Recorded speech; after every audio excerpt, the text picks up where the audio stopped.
events and issues shaping our community. This is Comcast Newsmakers. This is Comcast Newsmakers on the road in Tallahassee in the plaza of the state capitol during Children's Week.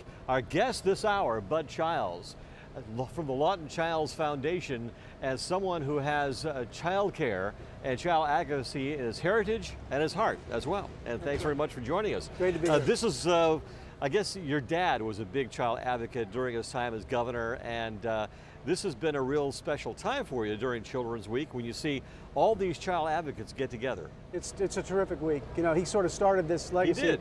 10 or 12 years ago, and it's great to see the tradition continuing. What do you see as a major theme during this Children's Week? Well, you know, yesterday we did an event, the Lawton Chiles Foundation with the United Way, commemorating communities in the state that are collaborating together. And I think that's a major thing that's going on right now, is that communities are coming together, not working independently as they want to do with agencies and advocates, but working collaboratively. And I think that's a lot to do with the fact that there have been so many budget cuts, the economy is so tough, there's so many needs, that it's really driven people to work together, and that's a good thing.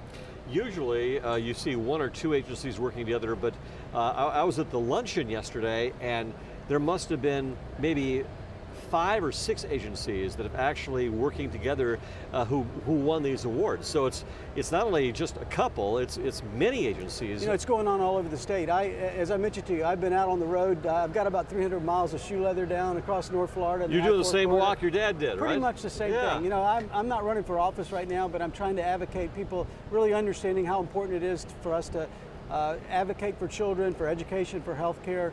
Our indicators, our child indicators are not good in Florida right now. And so I'm out there and I'm seeing this, and it's very encouraging to see whether you're in Jacksonville or Century, Florida, Pensacola, Gainesville, all around the state, people are coming together and building community. When you say the child indicators for the state aren't very good, what do you mean by that? Well, if you look at important indicators like high school graduation, we've got 110,000 kids every year that are not graduating high school. So contrary to what you might hear from the state, when they talk about 75% graduation, our real graduation number is about 55%. Reading at grade level. Any grade that you look at in our Florida schools, we've only got about 35% of our kids that can actually read at that grade level.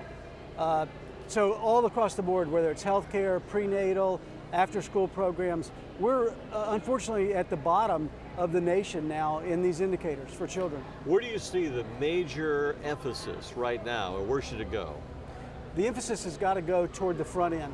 We've got to get on the getting kids successful, so when they reach first grade, they're emotionally healthy, they're healthy, they've been through screening, rather than going through and playing catch-up. Pre-K readiness right now. Absolutely. Really? We're playing catch-up. You know, if you can't read in first grade, you can't read in third grade, you can't read in 7th grade, by 8th grade you're causing problems because you're frustrated. So the money that we've got to spend money on the front end, we're spending way too much locking up kids. We're one of the highest spenders, one of the highest incarceration rates for juveniles as a result of the poor indicators that we've gotten.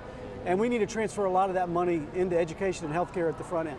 When you take a look at the activities behind us during Children's Week and all the different children organizations out here, did your dad ever envision Children's Week turning into something like this? Well, I think he hoped that it would. I really don't think that he envisioned a legislature, though, that would cut the spending rate. You know, when he was governor, the state was spending 65 cents of the education dollar as a state. Right. Well, now we're spending 42 cents, and the rest has been pushed back to local government. So a lot of this problem that we're having is a result of the lack of funding at the state level. All right. So we've got to get the legislature, in tune with the people, which is we want our kids taken care of. All right, well, thanks very much. This hour's newsmaker, Bud Chiles from the Lawton Chiles Foundation, here on the plaza of the state capitol. I'm Spiro Canton. We thank you for joining us.